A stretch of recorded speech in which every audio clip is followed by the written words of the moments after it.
अकबर से बनाया दूध का कुआं। भाग एक अनोखा विचार।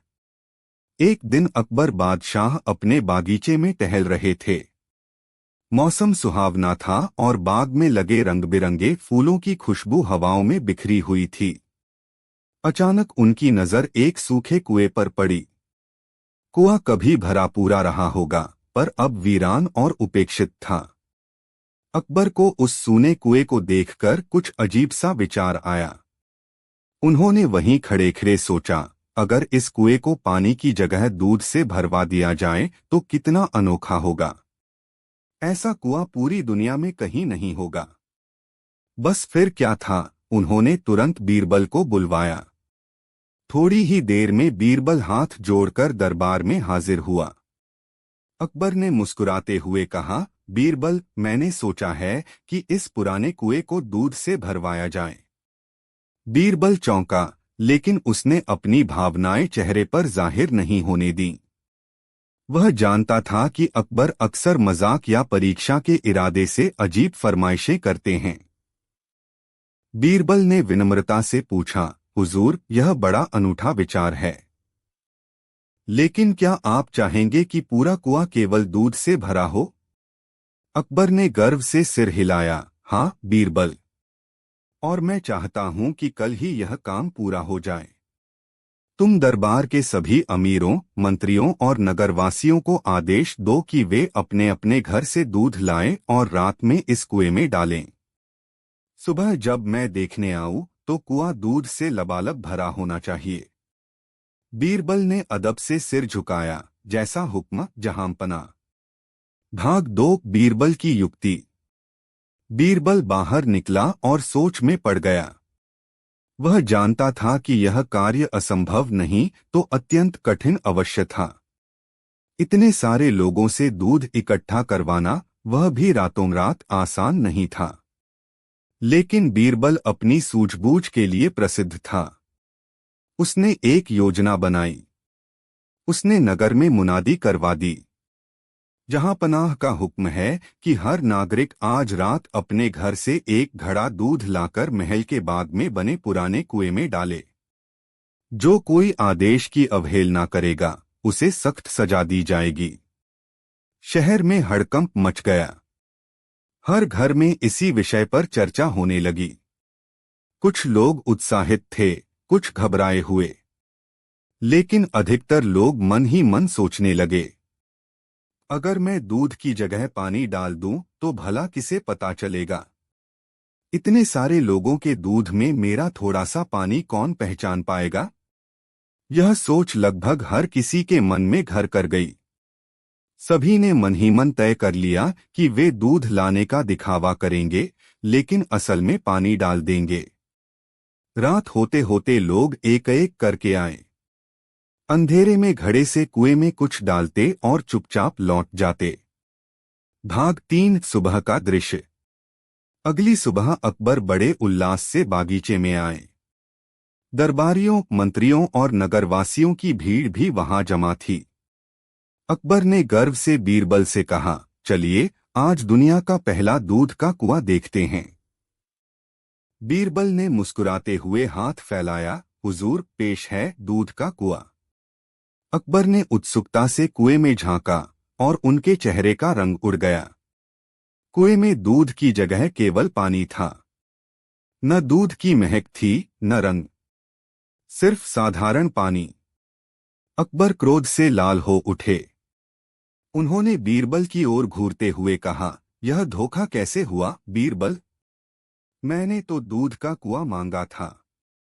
बीरबल ने शांत स्वर में उत्तर दिया, जहां पनाह, लोगों ने सोचा कि इतने सारे लोगों के दूध में अगर वे थोड़ा पानी मिला देंगे तो फर्क नहीं पड़ेगा। और जब सभी ने यही सोचा तो कुएं में सिर्फ पानी रह गया। अकबर कुछ देर चुप रहे, फिर मुस्कुराए। उन्हें बीरबल की चतुराई समझ आ गई थी। वाह बीरबल, तुमने बड़ी चतुराई से लोगों की मानसिकता को उजागर कर दिया। यह एक अनमोल शिक्षा है कि अगर हर कोई अपने कर्तव्य से मुंह मोड़े तो परिणाम कैसा होता है। दरबारियों और नागरिकों ने भी सिर झुकाकर अपनी गलती स्वीकार की। भाग 4 सीख। बीरबल ने आगे कहा, हुजूर, यह केवल दूध का सवाल नहीं है। जब तक हर व्यक्ति अपनी जिम्मेदारी को ईमानदारी से नहीं निभाएगा, तब तक समाज में कोई भी बड़ा काम सफल नहीं हो सकता। अकबर ने सिर हिलाया। सही कहा बीरबल। अगर हर कोई दूसरों पर भरोसा करके अपना कर्तव्य टाल दे तो पूरा राष्ट्र डूब सकता है। उन्होंने वहीं घोषणा की, आज से हर नागरिक अपने कर्तव्यों के प्रति सजग रहेगा। जो अपने कार्य में लापरवाही करेगा उसे सजा मिलेगी और जो ईमानदारी से काम करेगा उसे इनाम। सभी ने खुशी खुशी इस निर्णय का समर्थन किया। बीरबल की न्यायप्रियता। प्रस्तावना। मुगल सम्राट अकबर का दरबार अपनी बुद्धिमानी, न्यायप्रियता और ज्ञान के लिए प्रसिद्ध था। उस दरबार के सबसे चमकते सितारे थे बीरबल, जिनकी चतुराई, सूझबूझ और न्याय के किस्से आज भी मशहूर हैं। यह कहानी भी एक ऐसे अवसर की है जब बीरबल ने अपनी तीव्र बुद्धि और न्याय के बल पर एक बड़ा अन्याय होने से रोका।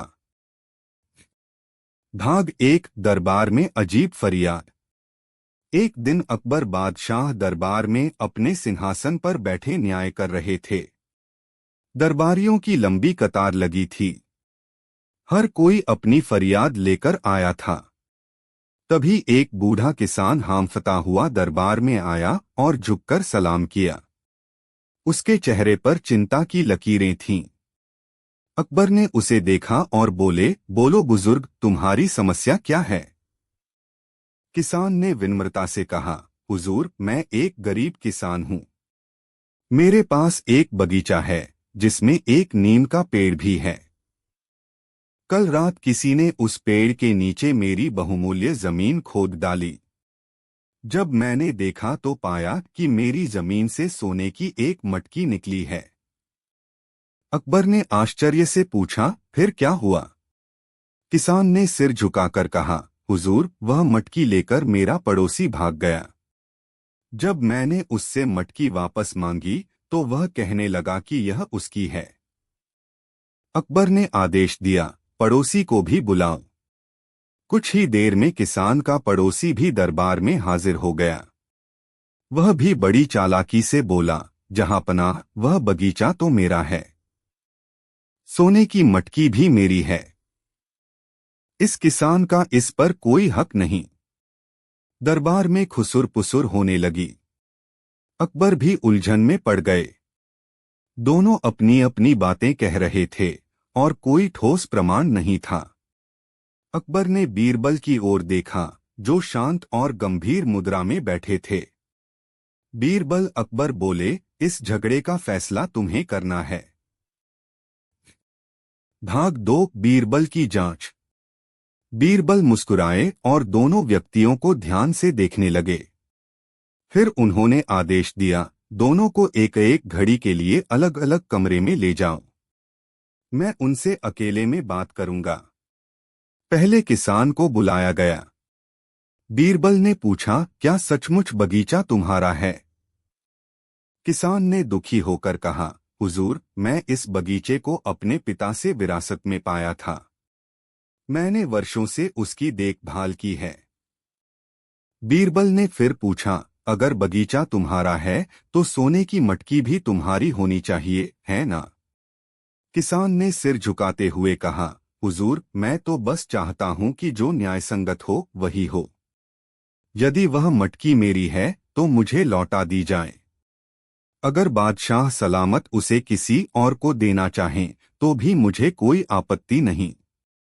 बीरबल ने किसान को बाहर भेजा और अब पड़ोसी को बुलाया। पड़ोसी से बीरबल ने वही प्रश्न दोहराए, लेकिन उसका उत्तर अलग था। हुजूर, वह बोला, बगीचा मेरा है। वह तो मेरे दादा के समय से हमारे कब्जे में है। मटकी मेरी मिल्कियत है। किसान झूठ बोल रहा है। बीरबल ने थोड़ी देर सोचकर कहा, अच्छा, अगर बगीचा तुम्हारा है तो नीम का पेड़ भी तुम्हारा ही होगा। बिल्कुल, पड़ोसी ने गर्व से कहा। बीरबल ने सिर हिलाया और दोनों को दरबार में वापस बुला लिया। भाग 3 चतुराई से न्याय। दरबार में सन्नाटा छाया था। सबको उत्सुकता थी कि बीरबल क्या निर्णय सुनाते हैं। बीरबल ने दोनों को संबोधित करते हुए कहा, अब फैसला बहुत सरल हो गया है। हम नीम के पेड़ की जड़ों की जांच करेंगे। अकबर सहित सभी दरबारी चौंक गए। बीरबल ने आगे कहा, अगर पेड़ किसान ने लगाया है तो उसकी जड़ों के नीचे मिट्टी ढीली होगी, और अगर पड़ोसी का दावा सही है तो जड़ें काफी गहराई तक मजबूत होंगी। अकबर ने भी हामी भरी। उन्होंने तुरंत सिपाहियों को आदेश दिया कि वे नीम के पेड़ के चारों ओर खुदाई करें। कुछ ही देर में सच्चाई सामने आ गई। जड़ों के नीचे कुछ पुराने मिट्टी के घड़े भी निकले, जिन पर किसान के पिता का नाम अंकित था। अब तो कोई शक बाकी नहीं रहा। किसान का दावा सच्चा निकला। अकबर ने गुस्से में पड़ोसी को कठोर दंड देने का आदेश दिया और किसान को न केवल उसकी मटकी लौटाई बल्कि उसके बगीचे को सुरक्षित रखने के लिए अतिरिक्त सुरक्षा भी दी। भाग 4 बीरबल की प्रशंसा। अकबर ने बीरबल की पीठ थपथपाई और कहा, बीरबल, तुमने फिर से साबित कर दिया कि तुम न्याय और बुद्धिमानी में बेजोड़ हो। दरबार गूंज उठा, बीरबल की जय। बीरबल ने विनम्रता से सिर झुकाया और कहा, जहां पनाह न्याय वही है जो सत्य पर आधारित हो, अन्यथा तो शक्ति का ही बोलबाला रह जाता। अकबर ने मुस्कुराते हुए कहा, तुम्हारे कारण ही मेरा शासन इतना प्रसिद्ध है। भाग 5 शिक्षा। इस घटना ने पूरे नगरवासियों को एक महत्वपूर्ण संदेश दिया। सत्य की हमेशा जीत होती है, चाहे असत्य कितनी भी चालाकी से क्यों न छुपाया जाए। लोगों ने सीखा कि झूठ और लालच का अंत हमेशा शर्मिंदगी और दंड में होता है, जबकि सच्चाई और ईमानदारी अंततः सम्मान दिलाते हैं। बीरबल की न्यायप्रियता का यह किस्सा पीढ़ी दर पीढ़ी सुनाया जाने लगा और आज भी लोगों के दिलों में उसकी मिसाल कायम है।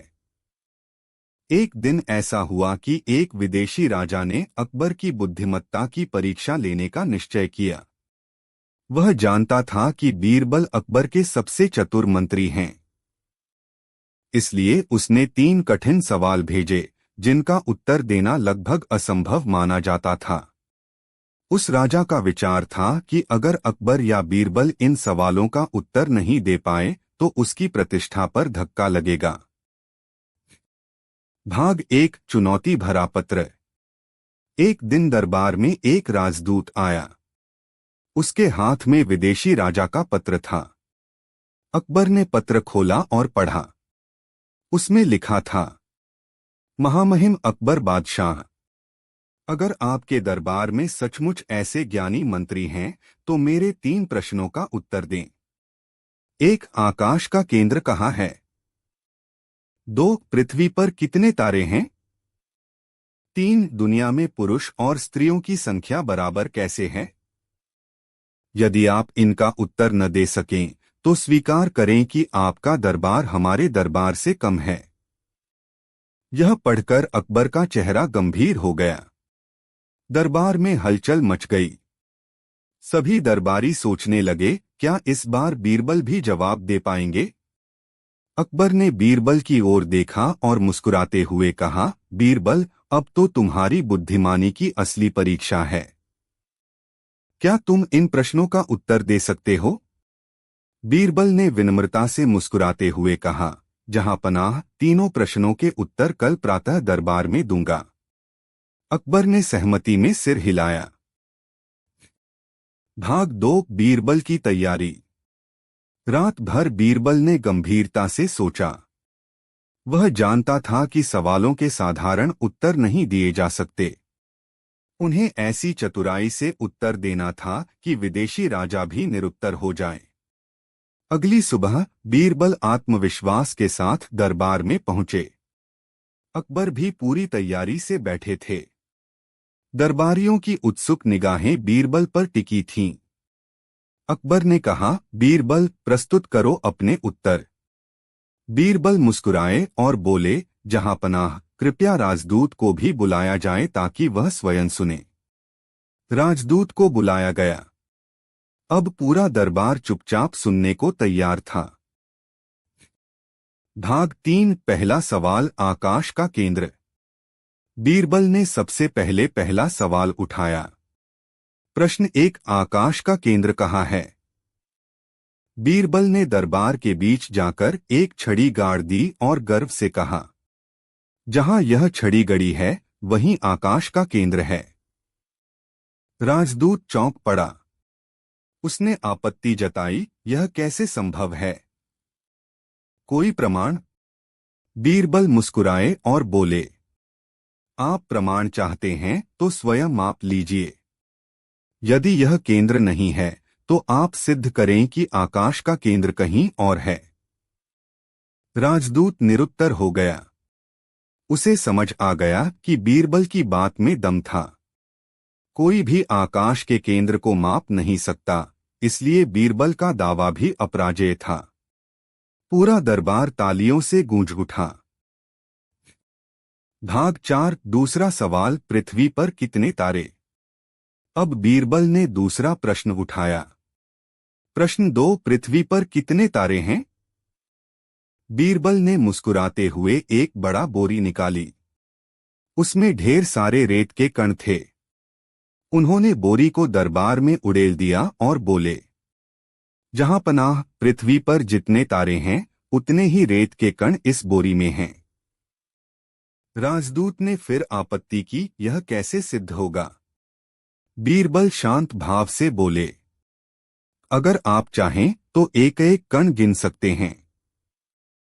यदि आपके गिनने पर संख्या में फर्क आए तो मैं अपनी गलती स्वीकार कर लूंगा। राजदूत फिर चुप हो गया। उसे पता था कि यह कार्य असंभव था। अकबर हंसते हुए बोले, राजदूत साहब, अब तीसरा प्रश्न भी सुन लीजिए। भाग 5 तीसरा सवाल, पुरुष और स्त्रियों की संख्या बराबर। अब बारी थी तीसरे और सबसे कठिन सवाल की। प्रश्न 3, दुनिया में पुरुष और स्त्रियों की संख्या बराबर कैसे है?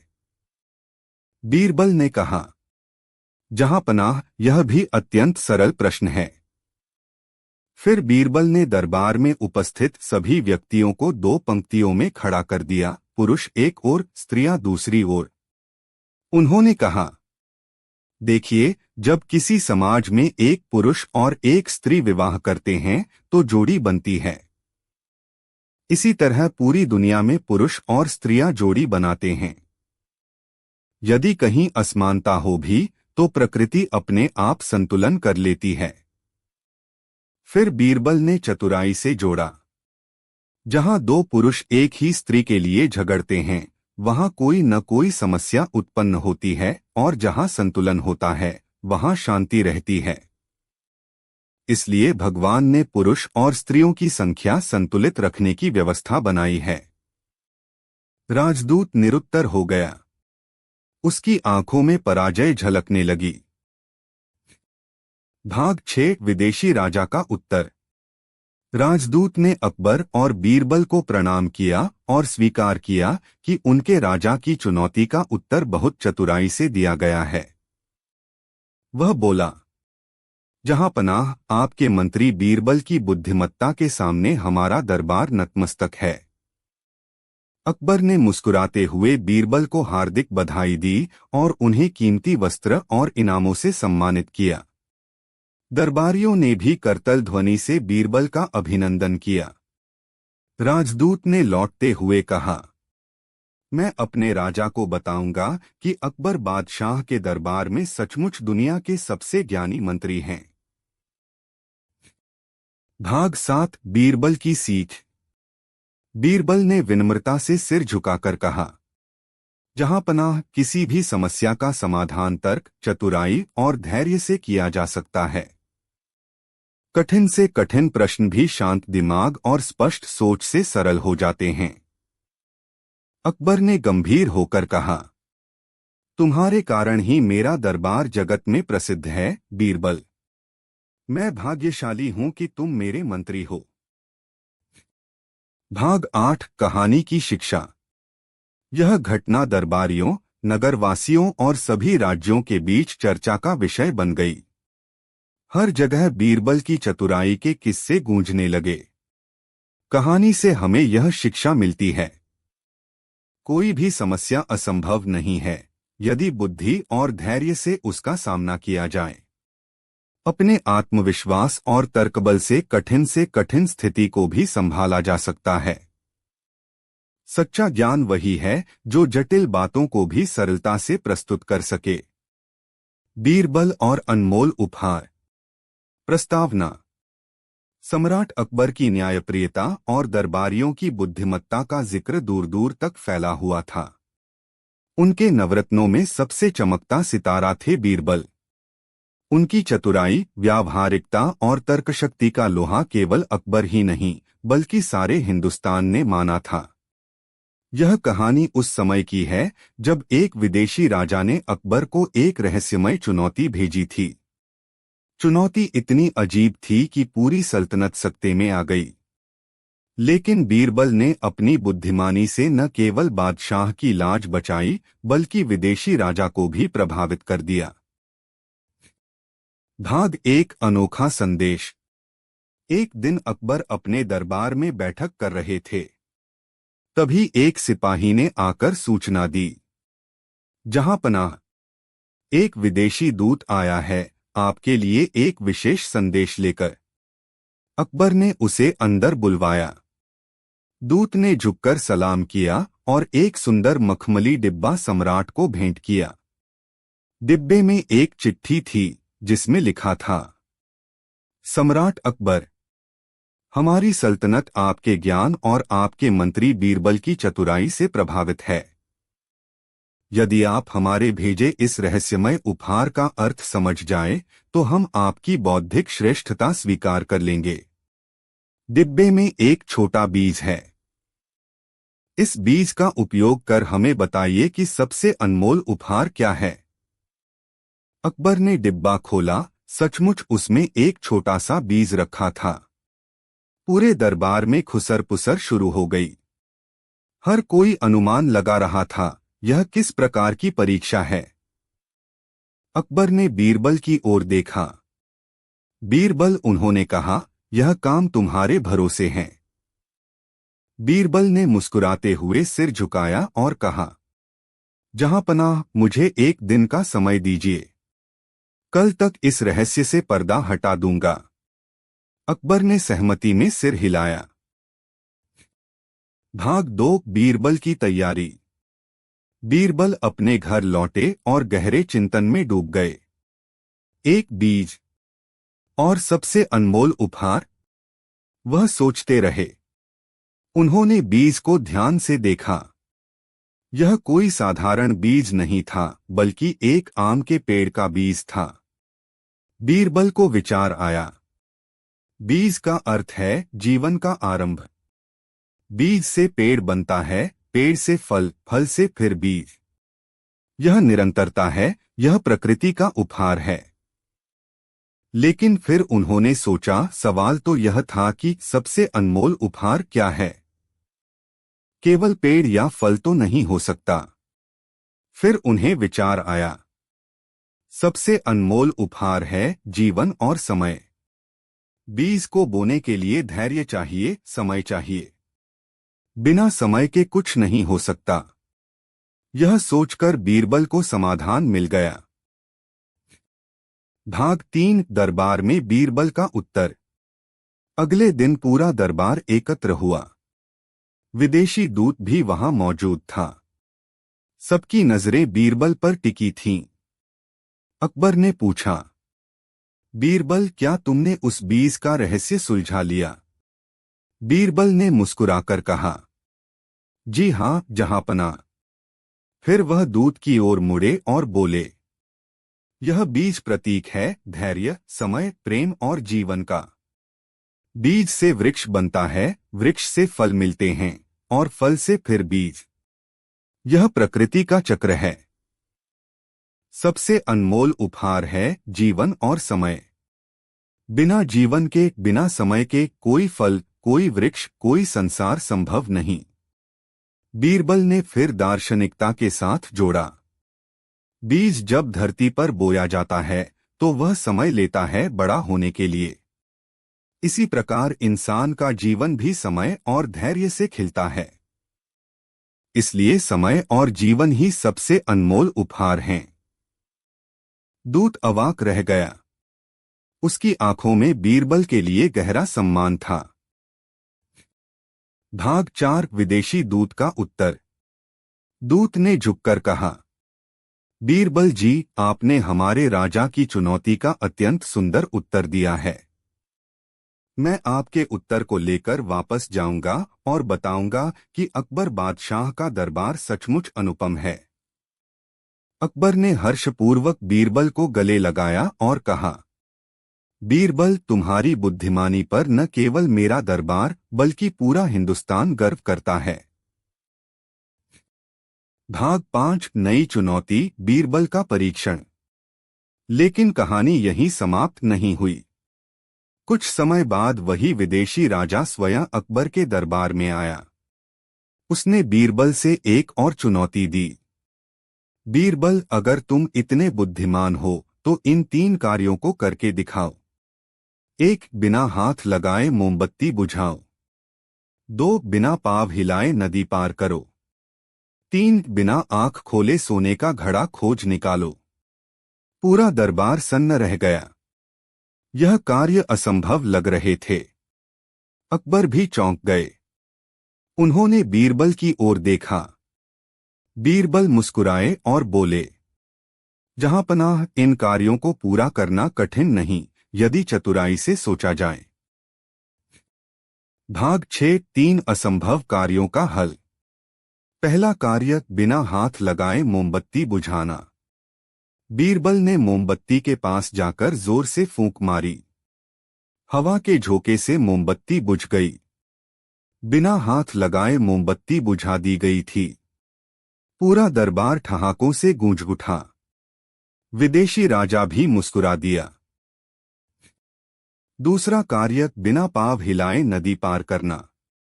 बीरबल ने नदी के किनारे जाकर एक नाविक से कहा कि वह उसे नाव में बैठाकर नदी पार कराए।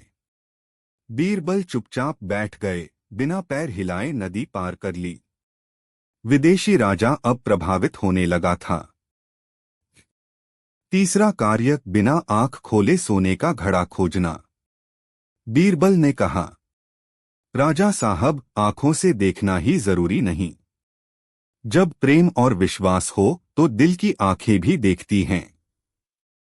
बीरबल ने दरबार के एक कोने में जाकर अपने अनुभव और ज्ञान के आधार पर सही जगह अनुमानित की और मिट्टी खोदने का आदेश दिया।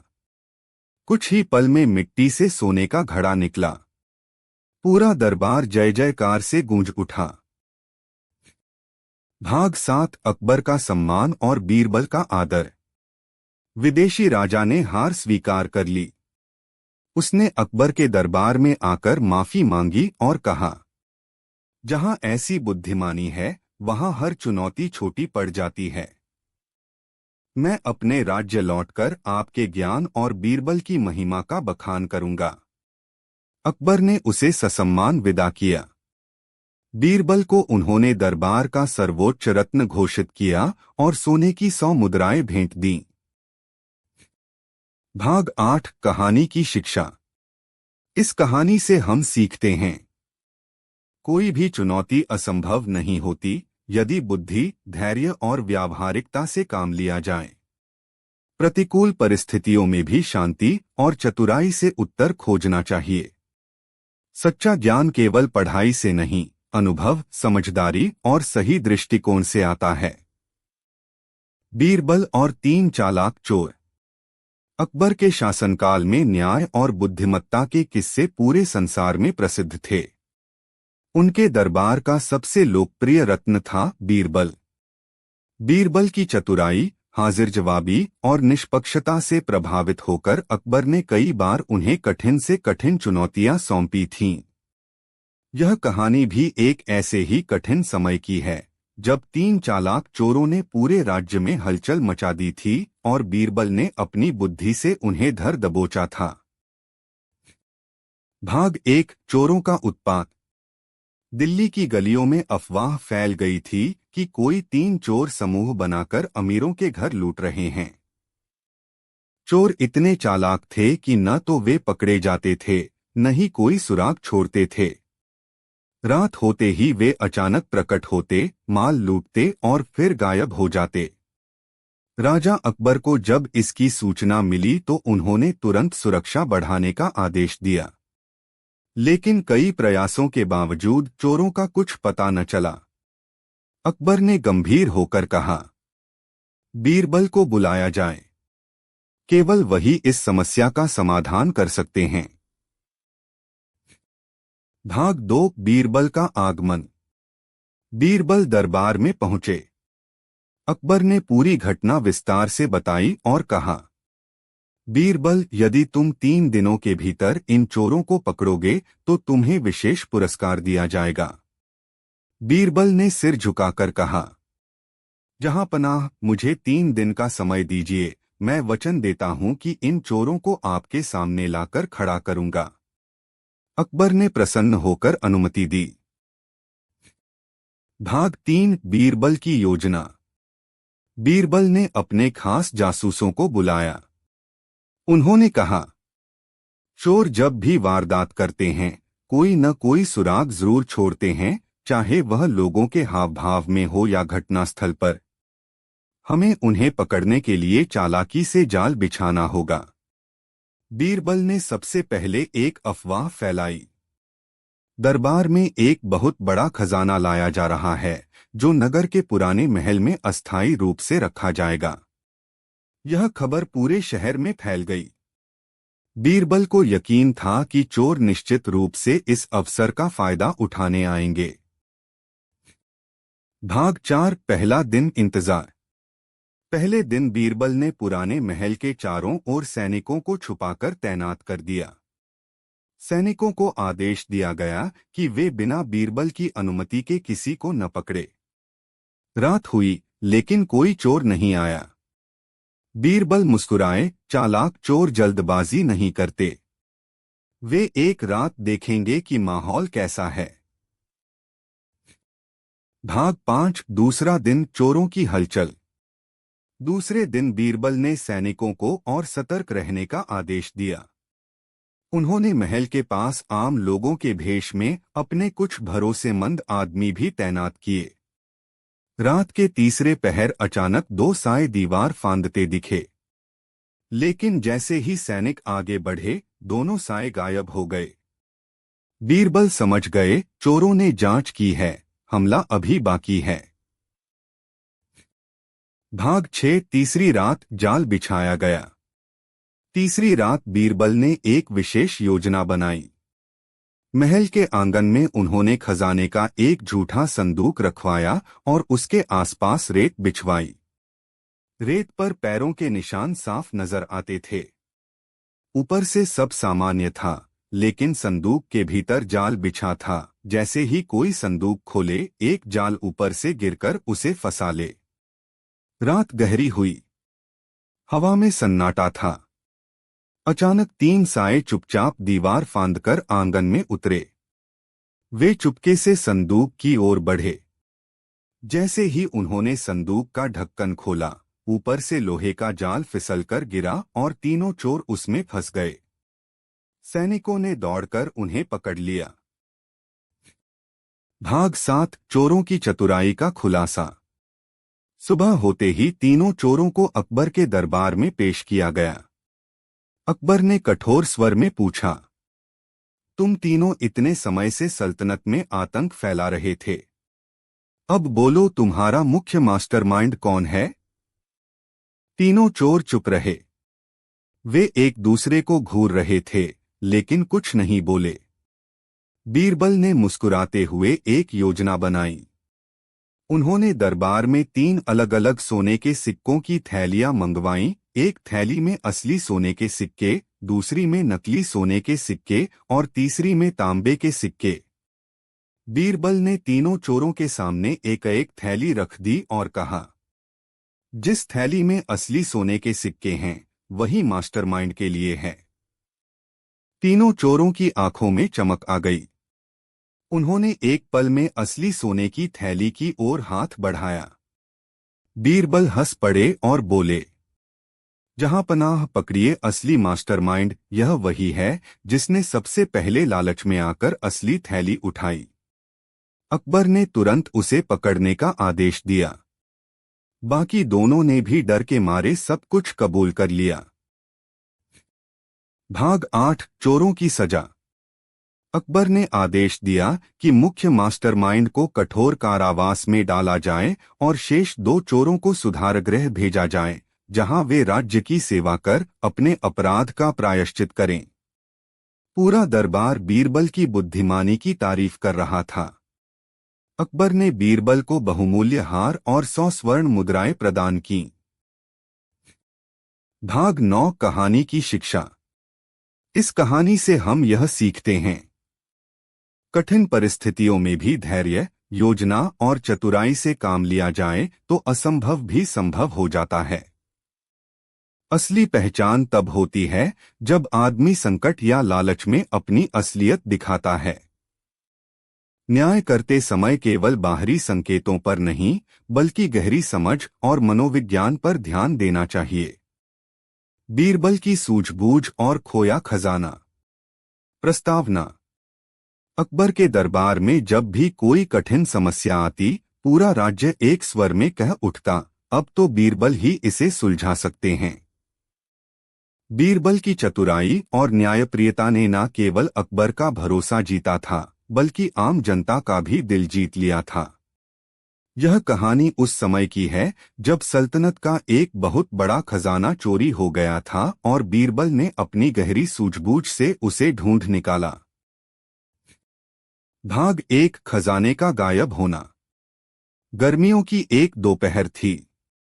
अकबर अपने दरबार में बैठे हल्की बातचीत कर रहे थे कि तभी प्रधानमंत्री हांफते हुए दरबार में पहुंचे। जहां पनाह वे घबराते हुए बोले, राज्य का सबसे बड़ा खजाना जो युद्ध के लिए सुरक्षित रखा गया था गायब हो गया है। सारे दरबार में सन्नाटा छा गया। अकबर ने कठोर स्वर में कहा, क्यों न सब दरबारियों और सैनिकों की तलाशी ली जाए। प्रधानमंत्री ने सिर झुकाकर हामी भरी। लेकिन अकबर को मालूम था, यह चोरी इतनी साधारण नहीं हो सकती। कोई चालाक व्यक्ति ही ऐसा कर सकता है। अकबर ने तुरंत आदेश दिया, बीरबल को बुलाया जाए। भाग 2 बीरबल की जांच। बीरबल दरबार में पहुंचे। अकबर ने पूरी घटना विस्तार से बताई। बीरबल ने गंभीरता से कहा, जहां पनाह कोई न कोई अंदर का व्यक्ति ही इस चोरी में शामिल है, क्योंकि खजाना कड़ी सुरक्षा में था और बाहरी व्यक्ति के लिए वहां पहुंचना लगभग असंभव है। अकबर ने बीरबल को 3 दिन का समय दिया। अगर वे 3 दिन में चोर को पकड़ लाते तो उन्हें भारी इनाम दिया जाएगा। बीरबल ने अपने खास जासूसों के साथ काम शुरू किया। भाग 3 सुराग की तलाश। बीरबल ने सबसे पहले खजाने वाले कमरे का निरीक्षण किया। कमरे में कोई जबरदस्ती का निशान नहीं था। ताले सुरक्षित थे। इसका मतलब साफ था, चोर को चाबी मिली थी या चाबी की नकल थी। उन्होंने कमरे के फर्श पर बारीकी से ध्यान दिया। धूल के हल्के निशान थे, जैसे कोई चुपचाप चला हो। बीरबल ने दरबानों और सेवकों से अलग अलग सवाल पूछे। अधिकतर के जवाब सामान्य थे, लेकिन एक दरबान बार बार घबराता नजर आया। बीरबल को शक हुआ। उन्होंने चुपचाप उस दरबान की निगरानी शुरू कर दी। भाग 4 चालाक जाल। बीरबल ने एक योजना बनाई। उन्होंने घोषणा करवाई कि चोरी किया गया खजाना जादुई है। यदि कोई चोर उसे 3 दिन तक छुपाए रखेगा तो खजाना पिघल जाएगा और उसके शरीर पर चमकते धब्बे बन जाएंगे। यह बात पूरी सल्तनत में फैल गई। बीरबल जानता था कि डर चोर के दिल को कमजोर कर देगा। भाग 5 चोर की बेचैनी। तीसरे दिन बीरबल ने दरबार में सभी संदिग्धों को बुलवाया। उन्होंने सबको बिना कपड़े के निरीक्षण कराने का आदेश दिया। सब दरबानों ने डर के मारे कपड़े उतार दिए। लेकिन वही दरबान जो पहले घबराया था अब और भी बेचैन नजर आया। उसके शरीर पर हल्के सुनहरे धब्बे थे। यह धब्बे तो बीरबल की चालाकी के कारण थे। असल में ये बस एक खास किस्म का चूर्ण था जो बीरबल ने रात को दरबार में छुपे जासूसों से उस पर छिड़कवाया था। बीरबल ने तुरंत ऐलान किया, जहांपनाह, चोर पकड़ा गया। यही वह व्यक्ति है जिसने खजाना चुराया है। भाग 6 सच्चाई का खुलासा। अकबर ने दरबान से कड़ाई से पूछताछ करवाई। डर के मारे दरबान ने सब कुछ कबूल कर लिया। उसने बताया कि कैसे वह गुप्त चाबी बनाकर रात के तीसरे पहर कमरे में घुसा और धीरे से खजाना निकाल लिया। उसने खजाने को पुराने किले के सूखे कुएं में छुपा दिया था। बीरबल के नेतृत्व में सैनिकों ने उस जगह की खुदाई की और वही लूटा गया खजाना वापस मिल गया। भाग 7 अकबर का सम्मान।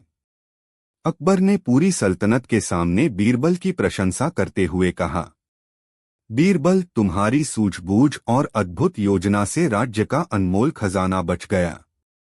मैं तुम्हें राज्य का महामंत्री नियुक्त करता हूं। साथ ही अकबर ने बीरबल को 100 सोने की मुद्राएं और एक अमूल्य मोहर भेंट की। भाग 8 बीरबल की विनम्रता। बीरबल ने मुस्कुराते हुए कहा, जहांपनाह, मेरी सेवाएं केवल आपके न्याय के लिए हैं। मैं धन और पद के पीछे नहीं बल्कि सत्य और न्याय के पीछे चलता हूं। अकबर ने भावुक होकर बीरबल को गले लगा लिया। पूरा दरबार बीरबल जिंदाबाद के नारों से गूंज उठा। भाग 9 कहानी की शिक्षा।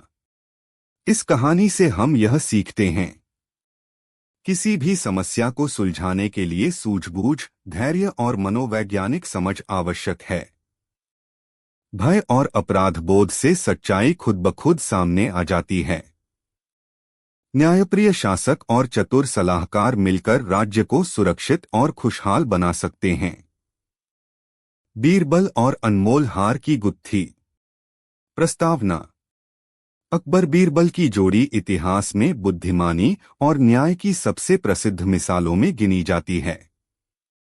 जहां एक ओर अकबर न्यायप्रिय और दूरदर्शी शासक थे, वहीं बीरबल उनकी आंख और कान बनकर पूरे राज्य की रक्षा करते थे। यह कहानी उस समय की है जब अकबर की प्रिय महारानी का अनमोल हीरा जड़ाहार अचानक गायब हो गया था और बीरबल ने अपने अनूठे दिमाग से इस रहस्य को सुलझाया।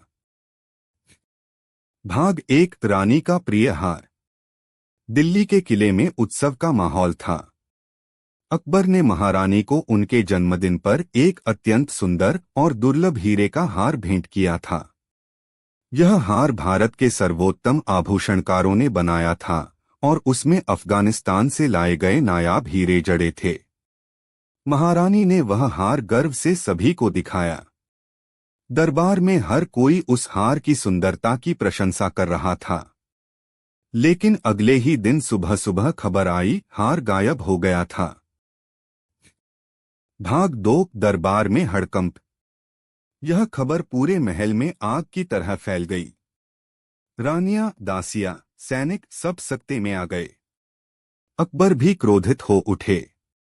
यह राजमहल है, कोई सड़क नहीं जहां चोर आएं और चोरी कर भाग जाएं। इस अपराधी को पकड़कर लाओ। अकबर गरजे। प्रधानमंत्री और सैनिकों ने महल की कड़ी तलाशी शुरू कर दी, लेकिन हार का कोई सुराग न मिला। अकबर ने गंभीर होकर कहा, बीरबल को बुलाया जाए। केवल वही इस गुत्थी को सुलझा सकते हैं। भाग 3 बीरबल की पहली जांच। बीरबल दरबार में पहुंचे। उन्होंने सबसे पहले घटना की जानकारी ली। हार कहाँ रखा गया था?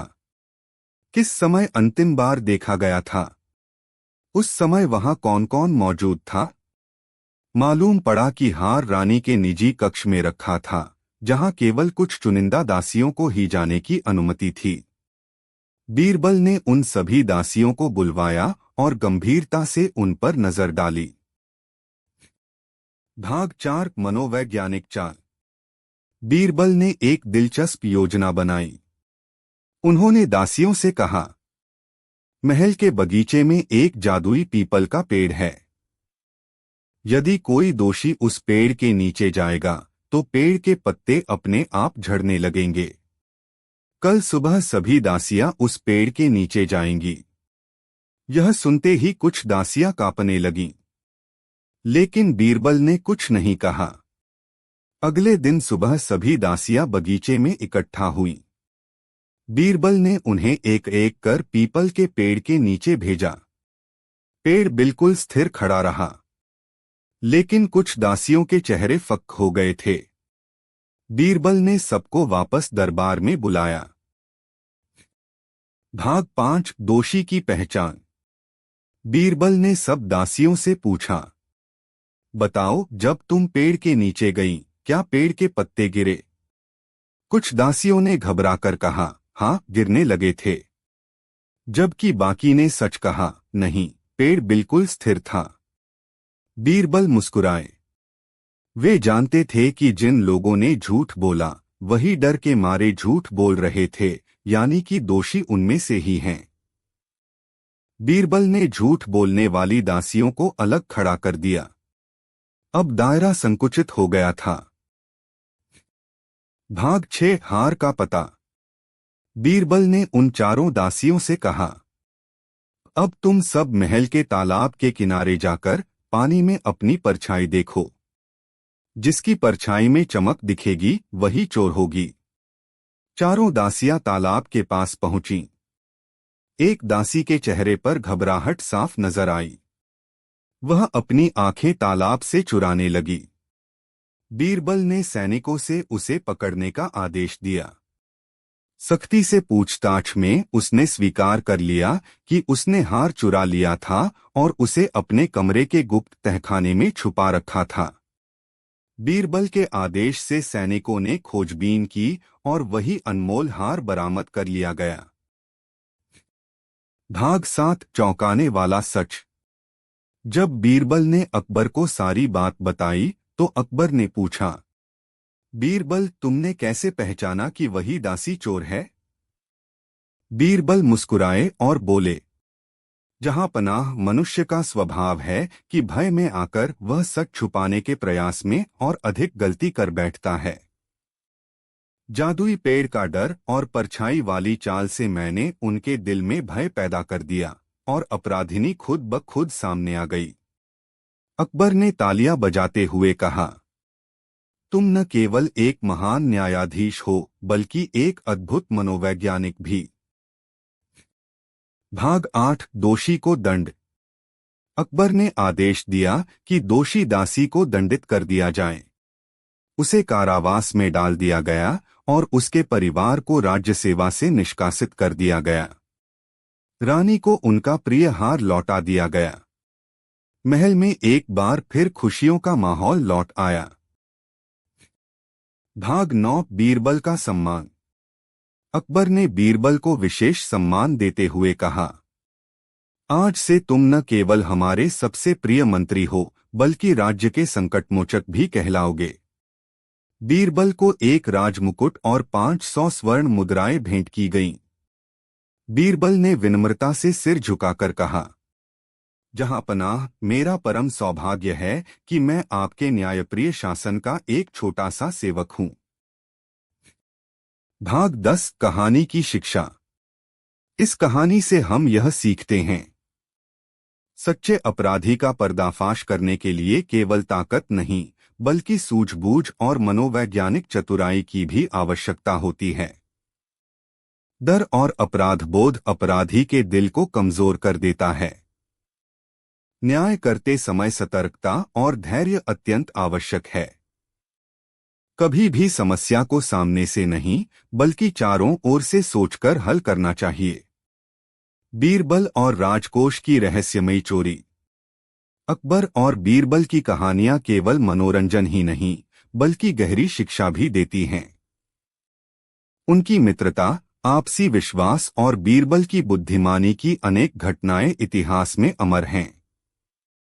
आज की कहानी भी एक ऐसी घटना पर आधारित है जहां बीरबल ने अपनी सूझबूझ से राज्य को बड़ी क्षति से बचाया।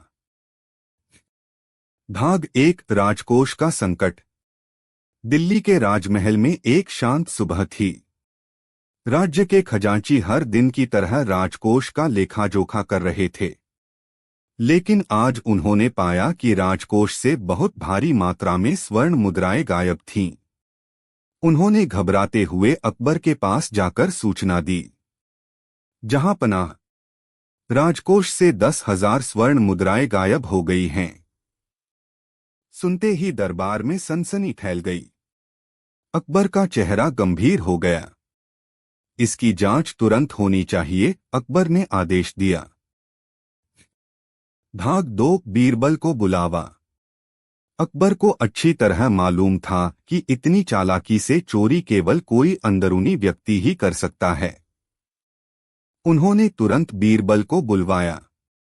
बीरबल ने आकर पूरी घटना ध्यान से सुनी और मुस्कुराते हुए बोले, जहां पनाह, अपराधी यहीं हमारे बीच है।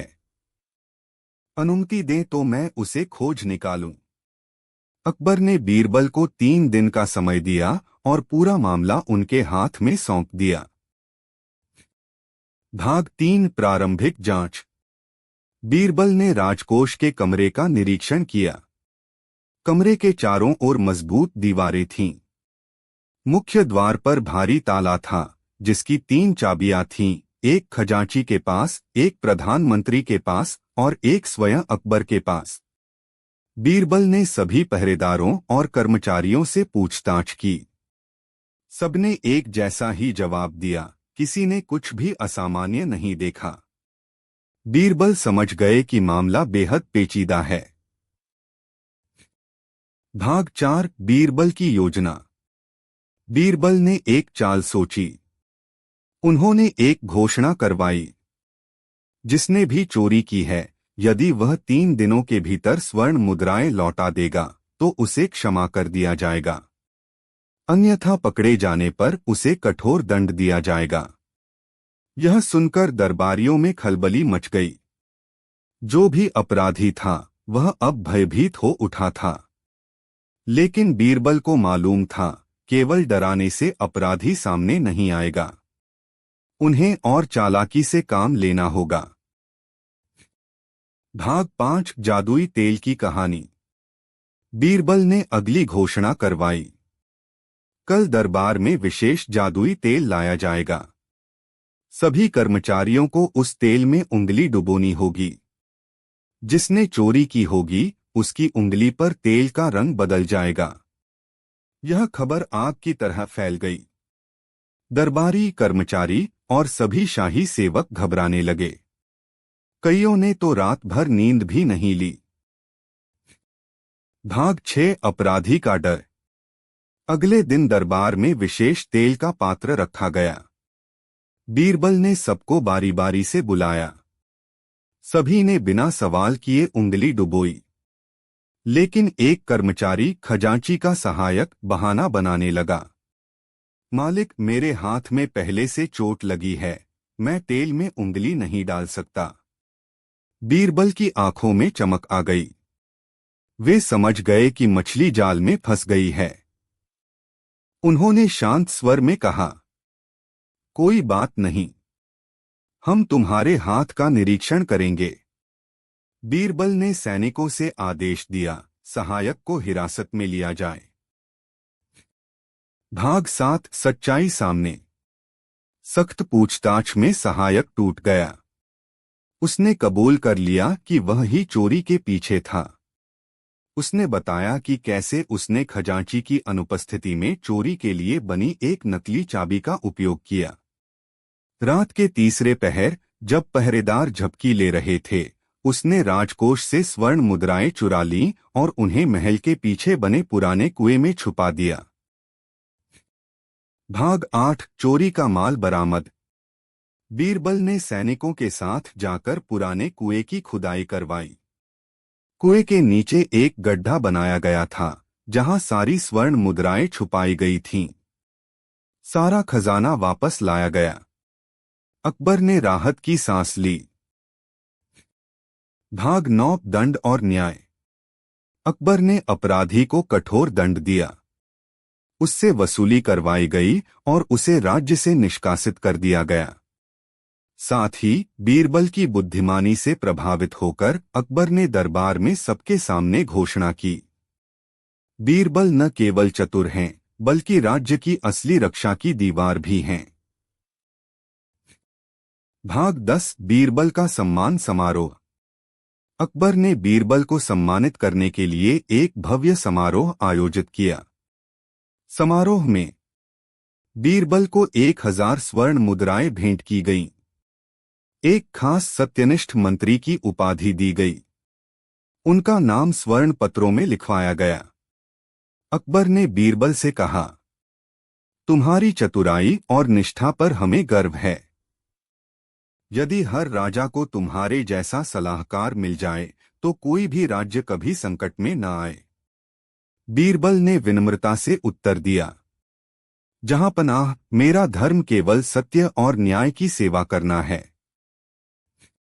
भाग 11 कहानी की शिक्षा। इस कहानी से हम सीखते हैं, बुद्धिमानी केवल ज्ञान से नहीं अपितु धैर्य और लोगों के मनोविज्ञान को समझने से भी आती है। अपराध चाहे कितना भी छुपाया जाए, अंततः सत्य की जीत होती है। एक अच्छा शासक वही होता है जो अपनी प्रजा और अपने सलाहकारों पर विश्वास करता है। अपराधी अक्सर अपने डर से खुद को प्रकट कर देता है। बीरबल की बुद्धिमानी और अनोखा न्याय। अकबर और बीरबल की दोस्ती पूरे राज्य में प्रसिद्ध थी। बीरबल अपनी सूझबूझ, चतुराई और हास्य से हर समस्या का हल निकालते थे। आज की कहानी भी बीरबल की अद्भुत बुद्धिमानी का एक उदाहरण है, जिसमें उन्होंने बिना किसी रक्तपात के एक कठिन समस्या को सुलझाया। भाग 1 व्यापारी की शिकायत। एक दिन अकबर के दरबार में एक व्यापारी रोते बिलखते आया। उसने कहा, जहांपनाह, मेरी सारी पूंजी लुट गई। मेरा नौकर मेरे सारे हीरे रत्न चुराकर भाग गया है। अकबर ने पूछा, तुम्हें कैसे यकीन है कि तुम्हारा नौकर ही दोषी है? व्यापारी बोला, हुजूर, उस कमरे में केवल मैं और वह नौकर ही प्रवेश करते थे और अब वहां से सारे गहने गायब हैं। अकबर ने बीरबल की ओर देखा। बीरबल, क्या तुम इस गुत्थी को सुलझा सकते हो? बीरबल मुस्कुराए और बोले, जहांपनाह, चोर चाहे जितनी भी चालाकी से चोरी करे, उसका अपराध उसे बेचैन कर ही देता है। इजाजत दीजिए, मैं अपराधी का पता लगाऊं। भाग 2 प्रारंभिक जांच। बीरबल ने व्यापारी से पूछा, तुम्हारा नौकर कहाँ है? व्यापारी ने बताया कि वह नौकर भी फरियाद करने आया था। वह भी दरबार में उपस्थित था और कह रहा था कि वह निर्दोष है। बीरबल ने दोनों को ध्यान से देखा। नौकर काफी घबराया हुआ नजर आ रहा था, जबकि व्यापारी गुस्से से कांप रहा था। बीरबल ने दरबार में घोषणा की, आज रात मैं एक प्रयोग करूंगा जिससे सच्चाई सामने आ जाएगी। भाग 3 बीरबल की चाल। बीरबल ने दोनों को आदेश दिया कि वे रात में महल के पिछवाड़े एक विशेष कमरे में अलग अलग ठहरें। उन्होंने हर एक को एक एक लकड़ी का टुकड़ा दिया और कहा, ये जादुई लकड़ियां हैं। अगर तुमने चोरी की है तो तुम्हारी लकड़ी रात भर में 1 अंगुल बढ़ जाएगी। सुबह सबकी लकड़ी की लंबाई देखी जाएगी। दोनों ने लकड़ी ली और अलग अलग कमरे में चले गए। महल के सैनिक सारी रात पहरा देते रहे। भाग 4 अगली सुबह। सुबह होते ही बीरबल ने दोनों को बुलाया। उन्होंने सबसे पहले लकड़ियां मंगवाईं। व्यापारी की लकड़ी ज्यों की त्यों थी।